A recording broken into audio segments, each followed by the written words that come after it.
차례대로 살펴보는 가운데 우리는 사도 바울의 제3차 선교 여행의 여정에 대한 기록을 살펴보고 있습니다.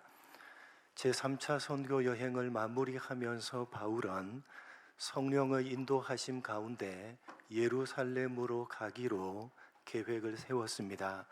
성령께서 인도하셨기 때문에 바울은 너무나도 들르고 싶었던 에베소조차 지나치면서 밀레도 항구에서 잠시 에베소 교회의 장로들과 가슴 아픈 작별 인사를 하고 서둘러서 목적지인 예루살렘을 향해서 급히 갔습니다. 배를 타고 가장 빠른 항로인 고스, 로도, 바다라, 베니게 그리고 구브로를 거쳐서 수리아 지방의 무역 거점이었던 두로 항구에 도착을 한 바울 일행은 타고 가던 배가 짐을 부리는 7일 동안을 그곳에서 머물렀습니다. 이제 수리아 땅 두로에 도착을 했기 때문에 육로를 통해서 남쪽으로 걸어서 180km 정도를 가면 목적하는 예루살렘에 도착할 수가 있었지만, 그러나 산악지대를 통과해야 하는 험난한 지형에 강도들의 위험까지 감수해야 되는 길이었기 때문에 바울 일행은 7일 동안 기다렸다가 다시 배를 타고 다음 정거장인 돌레마이 항구까지 가기로 결정합니다. 그래서 그 7일 동안 두로에 있던 성도들의 집에 머물렀는데 그들이 예루살렘으로 올라가지 말라고 바울을 만류합니다.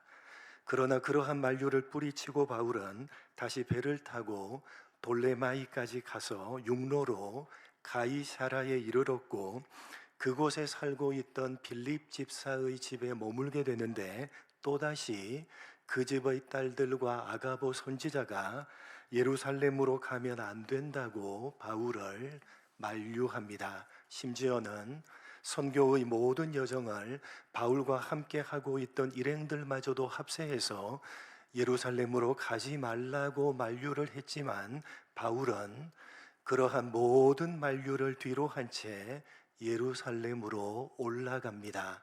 15절, 16절 같이 읽겠습니다. 시작.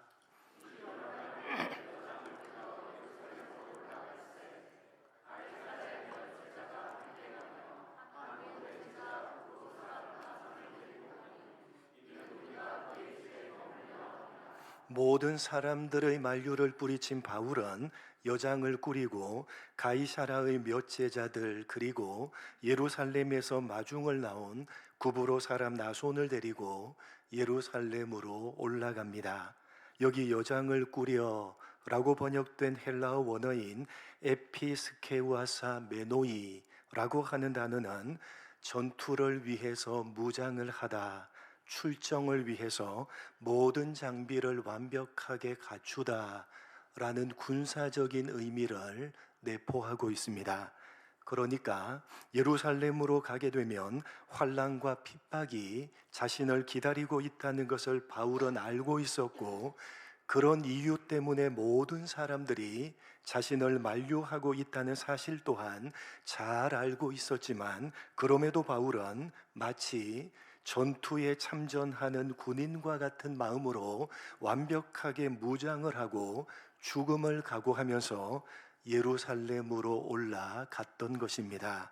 그리고 드디어 예루살렘에 도착한 바울은 당시 초대교회의 수장이었던 예수님의 동생인 야고보와 장로들을 만나서 자신이 감당했던 3차 선교 여행에 관해 자세하게 보고를 합니다.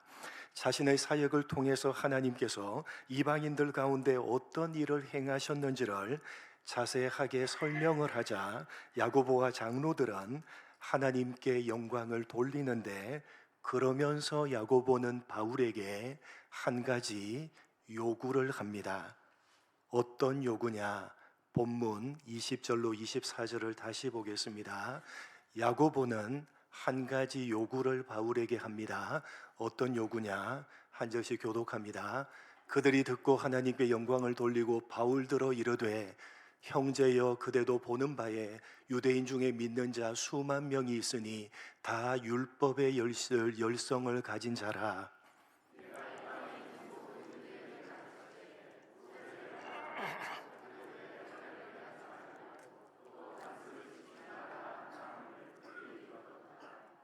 그러면 어찌할꼬 그들이 필연 그대가 온 것을 들으리니.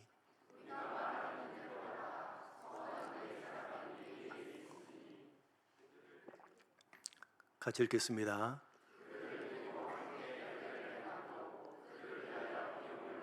머리를 깎게 하라. 그러면 모든 사람이 그대에 대하여 들은 것이 사실이 아니고 그대도 율법을 지켜 행하는 줄로 알 것이라. 당시 예루살렘 교회는 거의 절대 다수가 유대인 신자들로 구성되어져 있었습니다. 야고보는 그 숫자가 예루살렘에만 수만 명이라고 하는데, 학자들은 당시 약 5만 명 가량의 유대인 신자들이 예루살렘에 거주하고 있었다고 추정하고 있습니다. 그런데 20절에서 보듯이 그들 유대인 신자들은 모두 다 율법의 열성을 가지고 있던 사람들이었습니다. 왜냐하면 그들은 태어날 때부터 민족 종교인 유대교 신앙으로 철저하게 무장되어져 있었기 때문입니다. 여러분, 유대인들은 하나님께서 수많은 민족들 가운데 가장 뛰어난 자기들 유대 민족만을 택하셔서 할례라는 표를 받게 하시고 오로지 자기들만이 하나님의 기준을 충족시킬 수가 있기 때문에 하나님의 법인 율법을 주신 것이라고 믿었습니다. 그래서 저들 유대인들은 태어날 때부터 할례라는 표시를 몸에 지니고 모세의 율법을 온전하게 지켜서 하나님의 기준을 충족함으로써 구원을 받는 것이라고 믿는 유대 율법주의 신앙을 가지고 있었습니다. 그런데 그렇게 태어날 때부터 할례와 율법이 구원의 필수 조건이라고 믿었던 저들이 오직 예수를 믿는 믿음으로 구원을 받는다는 복음을 받아들이고 기독교 신자가 된 것입니다. 그렇기 때문에 저들 유대인 신자들은 예수를 믿음으로 구원을 받지만, 그렇게 믿음으로 구원을 받은 신자는 반드시 할례를 받고 율법을 지켜야 한다는 생각을 가지고 있었습니다. 태어날 때부터 그들 마음속에 뿌리 깊게 자리하고 있었던 율법주의적인 생각을 단번에 버릴 수가 없었던 것입니다. 사실 이러한 문제는 오늘 이 21장으로부터 약 10여 년 전에 이방인들을 중심으로 세워진 안디옥 교회에서 이미 심각하게 불거졌던 문제였습니다. 사도행전 15장 한번 보겠습니다. 사도행전 15장 1절 2절 같이 읽겠습니다. 시작.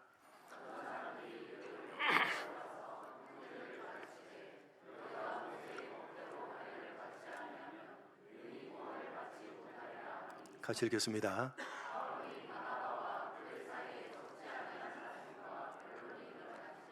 형제들이 이 문제에 대하여 바울과 바나바 및 그 중의 몇 사람을 예루살렘에 있는 사도들과 장로들에게 보내기로 작정하니라. 21장으로부터 이미 10여 년 전에 유대로부터 어떤 사람들, 즉 유대인 신자들이 이방인이 절대 다수였던 안디옥 교회로 와서 할례를 받지 않고 율법을 지키지 않으면 구원을 받을 수가 없다고 가르쳤고, 그들과 바울 사이에 심각한 논쟁이 벌어졌습니다.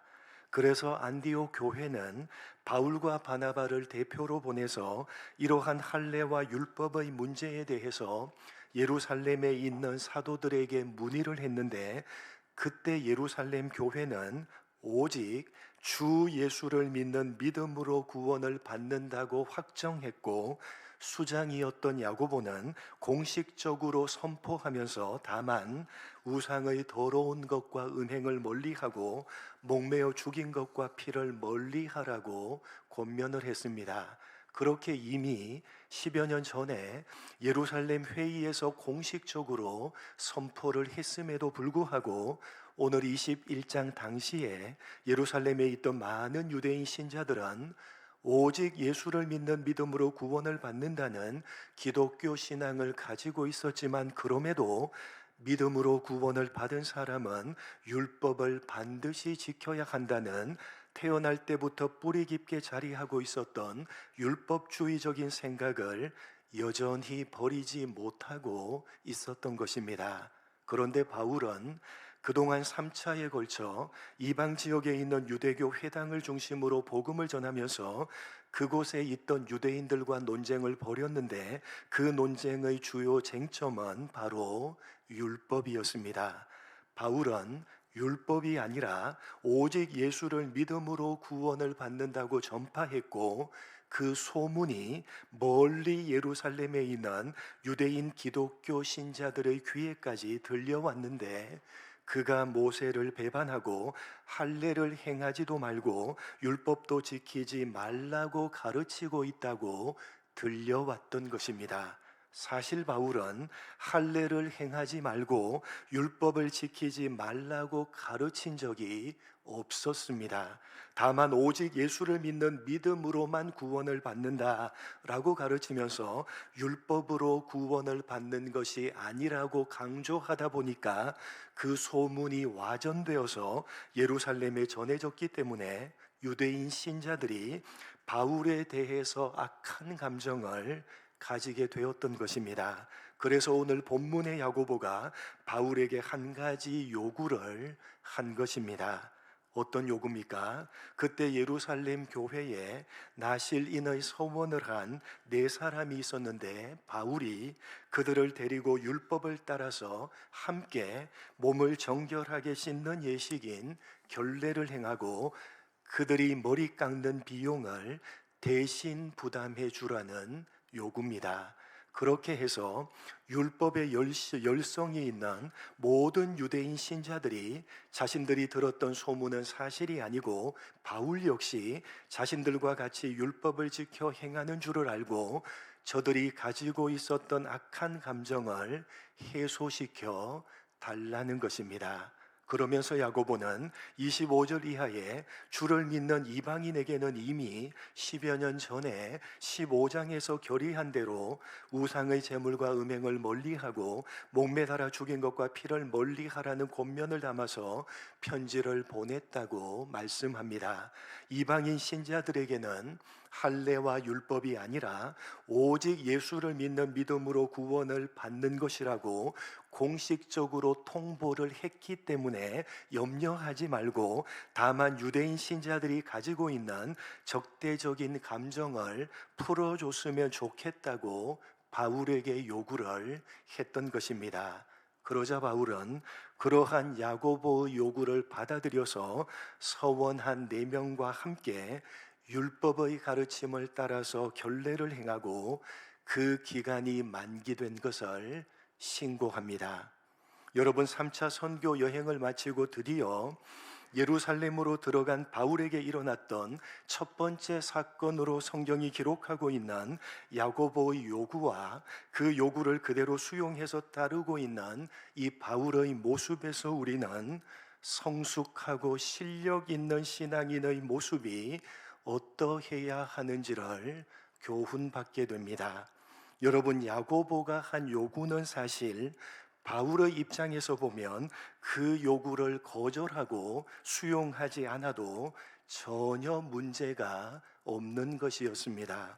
왜냐하면 사실이 아닌데 와전된 소문을 듣고 오해를 한 것이기 때문이고, 더 중요하게는 유대인 신자들이 율법에 대해서 신앙적으로 충분히 정립되지 않은 상태에서 생겨나게 된 감정이기 때문입니다. 사실 바울은 아무런 잘못이 없었고 야고보의 요구를 수용할 이유도 전혀 없었습니다.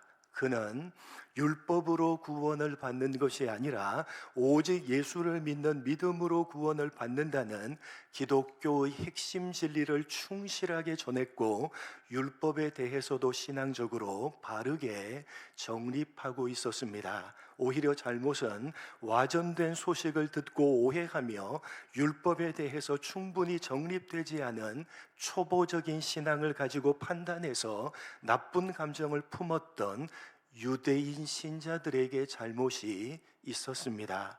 그러나 그럼에도 바울은 야고보의 요구를 기꺼이 수용해서 유대인 신자들이 가지고 있었던 오해와 나쁜 감정을 누그러뜨리기 위해서 4명의 서약자들과 함께 율법을 따라서 결례를 행합니다. 이 부분을 가지고 어떤 사람들은 바울이 실수한 것이고 바울이 그동안 그토록 싸워왔던 잘못된 율법주의 신앙과 전략적으로 타협했다라고 해석을 하기도 합니다만 잘못된 해석입니다.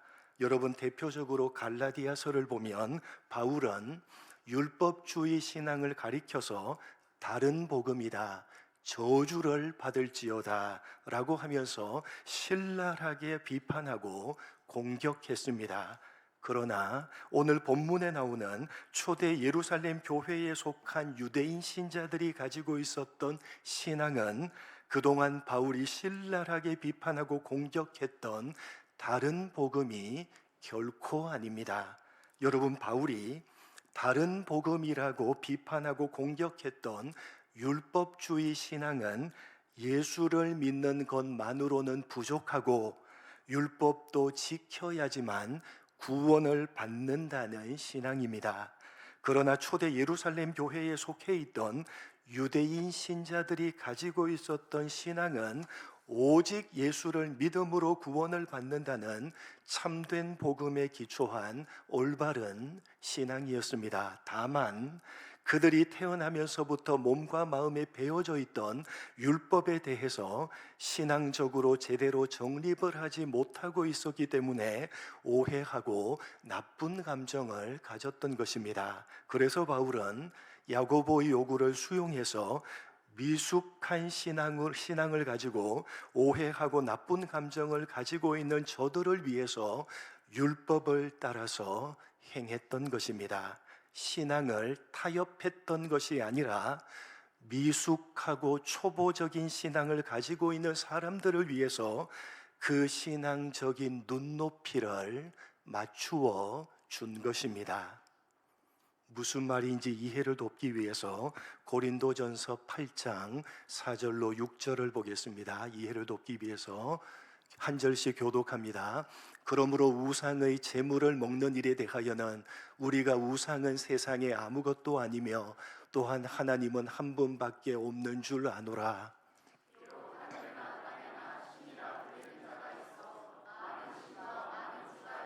같이 읽겠습니다.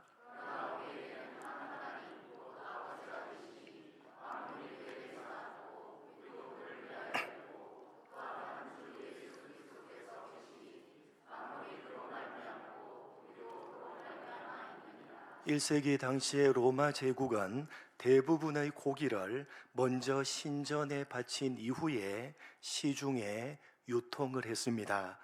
그래서 많은 경건한 기독교인들은 우상의 제물이기 때문에 고기를 먹지 않고 채식을 했습니다. 그 문제에 대해서 사도 바울은 우상은 원래 존재하지 않는 것이다 라고 말씀합니다. 하나님만이 유일한 신이시고 다른 신, 즉 우상이란 사람들이 없는 것을 만들어내서 있다고 믿고 있을 뿐이다. 우상은 사실 없는 것이라는 것입니다. 그렇기 때문에 우상의 제물이란 우상이 없는 것이기 때문에 사실은 그냥 음식일 뿐입니다. 먹는 음식일 뿐이기 때문에 신앙과는 관계없이 자유할 수가 있는 것입니다. 이 세상의 신은 오직 유일하신 하나님 한 분뿐이다 라는 신앙을 제대로 가지고 있다면 우상의 제물이란 우상 자체가 없는 것이기 때문에 우상의 제물이란 다만 음식에 불과하기 때문에 자유롭게 먹을 수가 있다는 것입니다. 그러나 그러한 신앙적인 지식은 모든 신자들이 다 가지고 있는 것이 결코 아닙니다. 그래서 어떻게 해야 되느냐?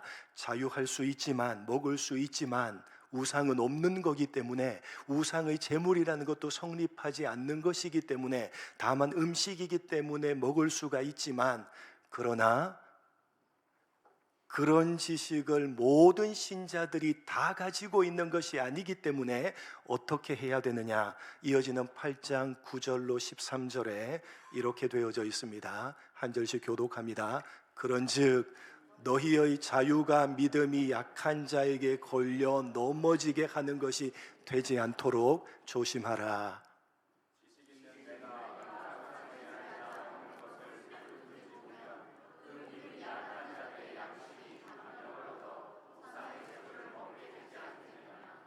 그러면 내 지식으로 그 믿음이 약한 자가 멸망하나니 그는 그리스도께서 위하여 죽으신 형제라.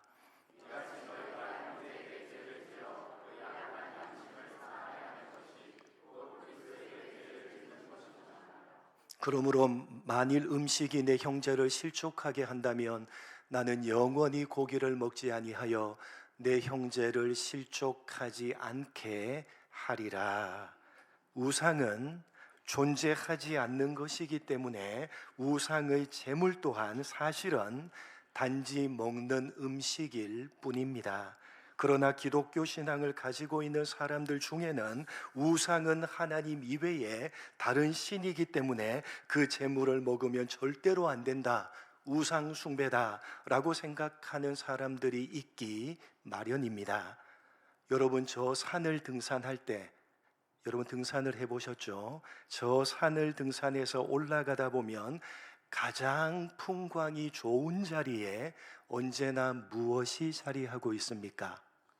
가장 산수가 좋고 가장 풍광이 좋은 자리에 언제나 불교 사찰이 자리하고 있습니다. 간혹 그 불교 사찰에서 등산객을 위해서 점심으로 사찰 음식을 나누어 줄 때가 있습니다. 여러분, 먹어도 됩니까? 절대로 먹으면 안 됩니까? 먹어도 됩니까? 절대로 먹으면 안 됩니까? 먹어도 됩니다. 그런데 절대로 먹으면 안 됩니다. 먹어도 됩니다. 그런데 절대로 먹으면 안 됩니다. 여러분, 돌로 깎아 만들어 놓은 부처는 신이 아닙니다. 존재하지도 않은 다만 돌덩이에 불과하기 때문에 사찰 음식은 그냥 음식일 뿐입니다. 음식이기 때문에 하나님께 감사하고 먹어도 괜찮습니다. 상관이 없습니다. 그러나 여기 계시는 여러분들 가운데서도 그건 우상에게 바친 제물이야, 절대로 먹으면 안 돼, 우상 숭배야 라고 생각하는 분이 계실 겁니다. 그래서 절대로 먹으면 안 되는 것입니다. 이해가 되십니까?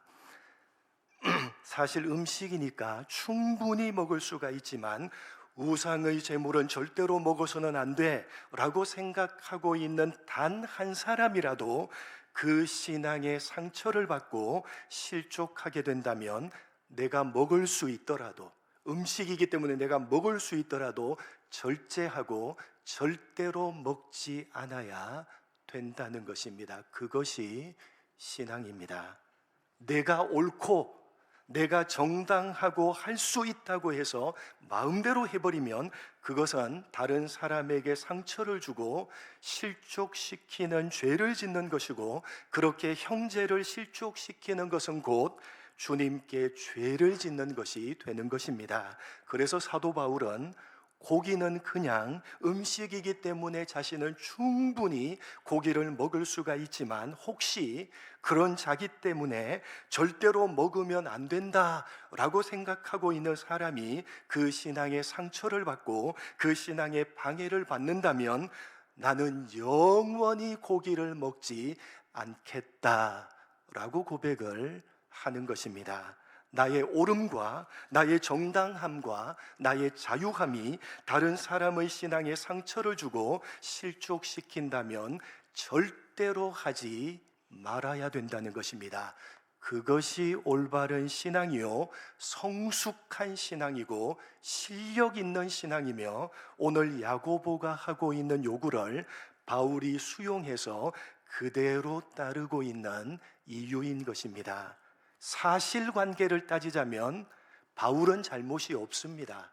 바울은 그 요구를 수용할 의무가 전혀 없습니다. 수용하지 않아도 아무런 상관이 없습니다. 사실관계를 따지자면 나는 옳고 상대방이 틀렸지만 나는 잘못한 것이 전혀 없고 전적으로 상대방이 잘못한 것이지만, 그럼에도 그 상대방이 제대로 정립되지 않은 연약하고 미숙한 신앙을 가지고 교회 공동체에 속해 있는 사람이기 때문에 나의 옳음과 나의 정당함을 내세우지 않고 오히려 상대방을 위해서 나를 기꺼이 낮추어서 신앙적인 눈높이를 맞추어 주겠다는 것이 오늘 바울이 하고 있는 행동인 것입니다. 성경이 가르치고 있고 오늘 바울의 모습을 통해서 가르쳐주고 있는 성숙한 신앙이요 실력 있는 신앙인 것입니다.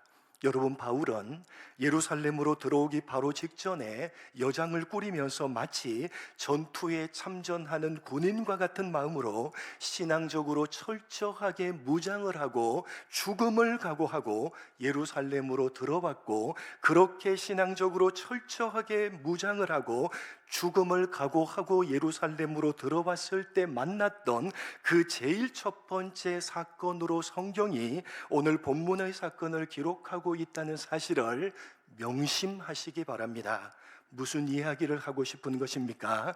교회 공동체에 속해 있는 우리가 신앙적으로 철저하게 무장하고 죽음을 각오하는 마음으로 해야 되는 그 첫 번째 일은 바로 틀리고 연약하고 부족한 상대방을 살려내기 위해서 나의 옳음과 나의 정당함을 기꺼이 내려놓고 신앙의 눈높이를 상대방과 맞추어 가는 일이라고 성경이 말하고 있는 것입니다. 그렇게 하는 것이 우리 주님께서 보여주셨고, 또한 오늘 바울이 보여주고 있는 성숙하고 실력 있는 신앙인 것입니다. 여러분, 우리 구주 예수님께서는 지극히 옳으셨고 절대적으로 정당하셨습니다. 그럼에도 예수님은 당신의 옳으심과 정당하심을 결코 내세우지 않으셨습니다. 만약에 주님께서 당신의 옳으심과 당신의 정당하심을 내세우셨다면 우리는 그 누구도 지금 이 자리에 앉아 있지 못할 것입니다. 주님께서 지극히 옳으심과 절대적인 정당하심, 그가 가지고 있는 그것을 내세우셨다면 지금 우리는 그 누구도 여기에 앉아있지 못할 것입니다. 그렇게 하지 않으시고 우리 주님께서는 우리를 위해서 당신이 가지신 지극한 옳으심과 절대적인 정당하심을 기꺼이 내려놓으시고 우리와 눈높이를 맞추어 주셨습니다. 아니, 다만 눈높이만 맞추어 주신 것이 아니라 친히 우리의 수준까지 내려오셔서 대신 죽으심으로 옳지 못한 우리를 옳게 만드시고 정당하지 못한 우리를 정당하게 만드셨으며 틀린 우리를 고쳐내고 살려내셨습니다. 그것이 예수를 믿는 기독교 신앙을 상징하고 있는 십자가이며 우리가 가지고 있는 기독교 신앙으로 추구해야 되는 성숙이요 신앙의 실력인 것입니다. 여러분, 여러분이 가지고 있는 신앙은 과연 어떤 수준과 어떤 실력을 가지고 있으십니까? 부디 교회 공동체 안에서, 그리고 여러분 각자의 삶의 자리에서 주님이 보여주셨고 오늘 바울이 보여주고 있는 성숙한 신앙을 추구하시고 실력 있는 신앙을 소유하시는 여러분 모두가 되시기를 주님의 이름으로 간절히 축복합니다. 하나님 아버지, 바울이 모든 사람의 만류를 뿌리치고 신앙적으로 단단히 무장을 하고 죽음을 각오하고 예루살렘으로 올라갔을 때 만났던 그 첫 번째 사건으로 성경이 오늘 본문의 사건을 기록하고 있음을 가슴에 명심하는 우리가 되게 하여 주옵소서. 하나님 아버지, 우리 주님께서 보여주셨고 그리고 오늘 바울이 보여주고 있는 이 성숙한 신앙을 추구하는 우리가 되게 하시고 이런 실력 있는 신앙을 소유하는 우리 모두가 될 수 있도록 은혜 베풀어 주옵소서. 감사하오며 예수님의 이름으로 기도드립니다. 아멘.